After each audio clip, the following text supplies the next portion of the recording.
Good morning, YouTube. Just another beautiful day here in the Philippines, land of freedom. Just doing some pool maintenance this morning. We're vacuuming the pool, cleaning the pool. I cleaned one of the big filters in the basement down there, cleaned that out real good this morning. And put in some more chlorine, turned on the copper diodes.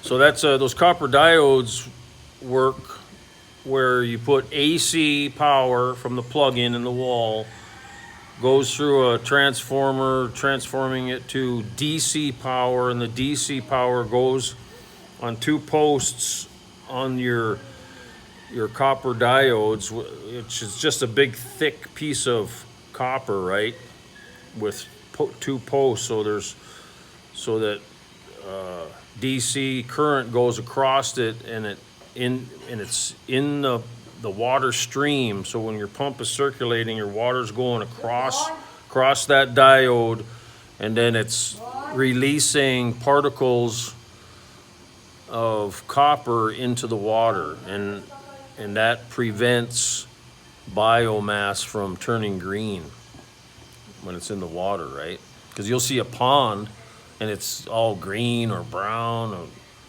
gross looking because there's algae and all kinds of bugs in it, creating all kinds of biomatter from their processing of the water and all their waste going in the water, and then that algae starts to grow and multiplies.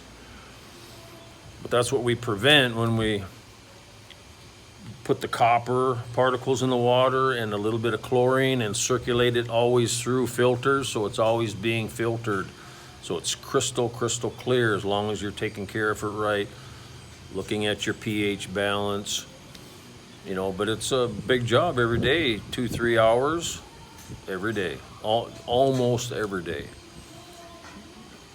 Especially if the more swimmers you have, the more maintenance it is, because the more swimmers you have, the more hair particles, skin particles, all that stuff get into the pool, so you have to circulate more, clean your filters better, put in a little bit more chlorine, and yeah, that's the beautiful thing about water, though.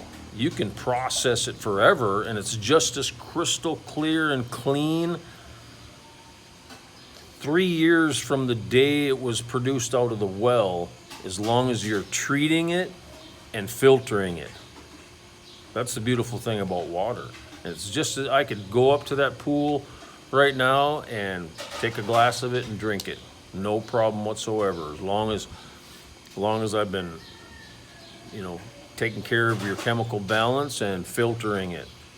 That's what it's all about. And that's why people don't understand that, you're not putting in fresh water all the time. Well, I always do put a little bit of fresh water in throughout the week, but it's a very small amount. It's just so I can maintain my levels from evaporation or splashing out of the pool. But people don't understand that water, that's the beautiful thing about God created water, right? You just keep it filtered, and it's gonna be beautiful. It's gonna be just as crystal clear and clean as the day it was formed, from rainfall going through your soils, through your sands. That's the natural filtering, right? And then it goes in these underground aquifers. And that's where, when you make a well, you punch into these underground aquifers. So it's pretty amazing, natural process. People really take it for granted, don't know much about it. Buddy, what are you doing there? You playing your stick? Where's your stick? Oh, your stick is floating the pool. Be careful. Are you throwing the stick in the pool? Oh, Daddy gotta pick them sticks up. No, that's a no in the pool. Go get your big stick. Go get your big stick. Come on.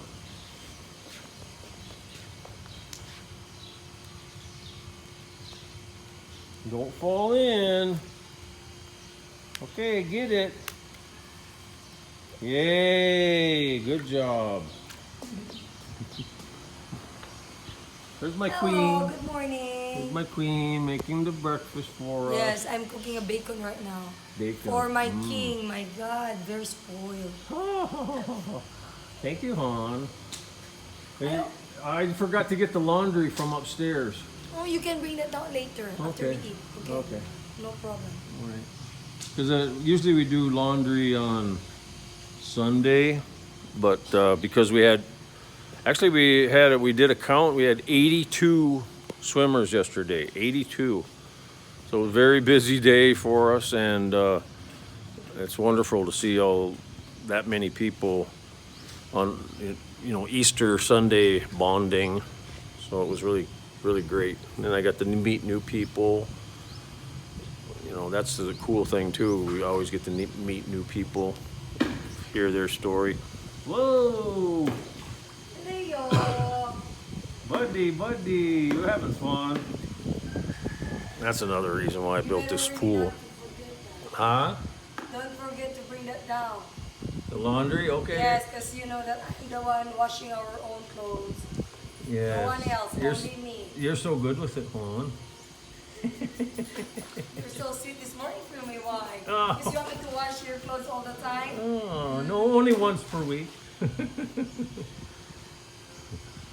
So, yeah, we're having a good morning here. Just busy with the pool, and Leonardo loves playing sticks and water, right?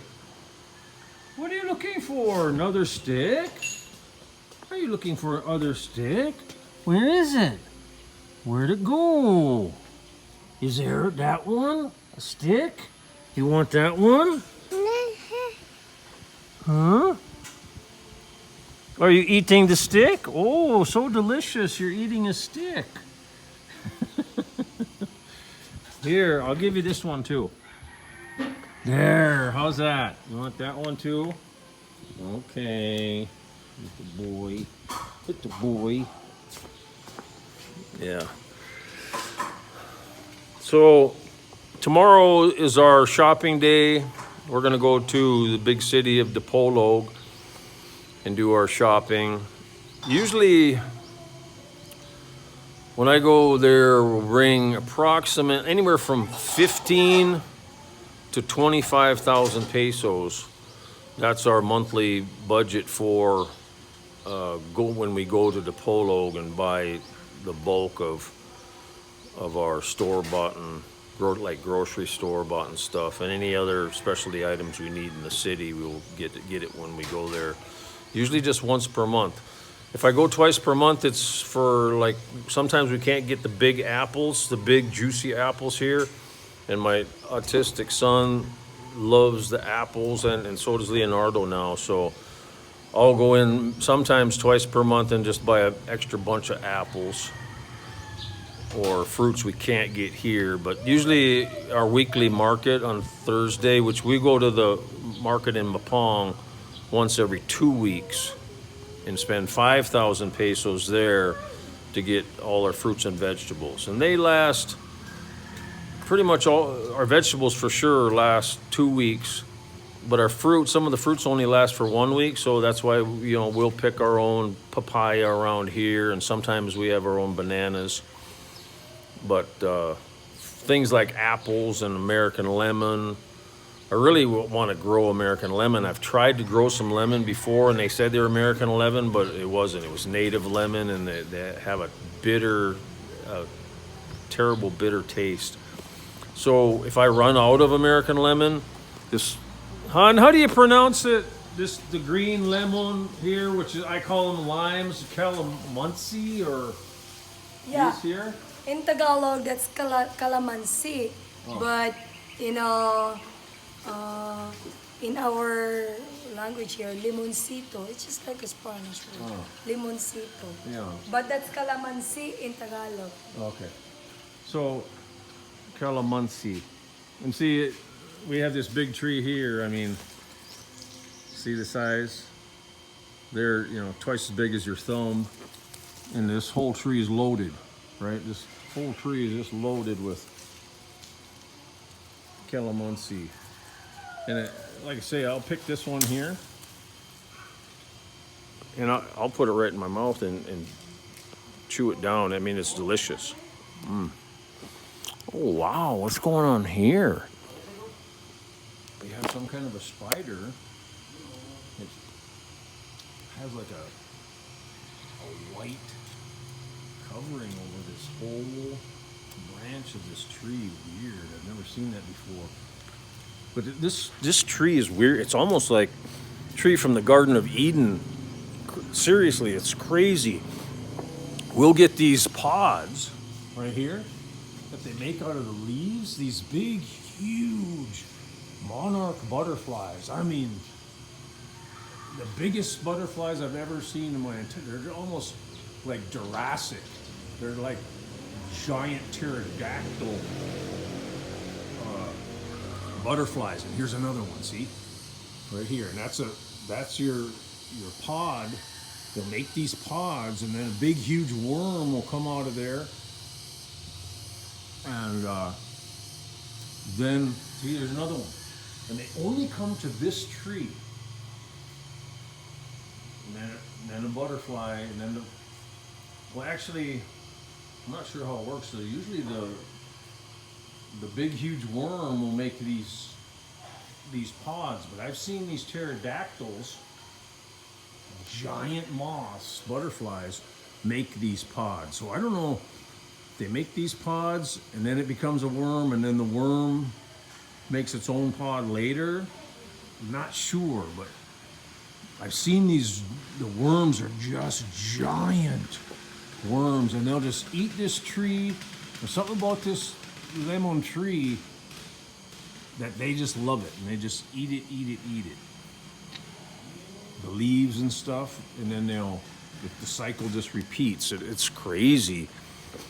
If I ever see one of those massive moths here, I'll let you guys see it. But all my life, I've never seen such a thing before. But it's only this tree. I mean, it's like the tree of knowledge in the Garden of Eden. It's weird because we get the strangest creatures, Jurassic creatures, like attracted only to this one tree. Like they say, this is out of all this entire property here, it's the only tree on this side of our property that we kept.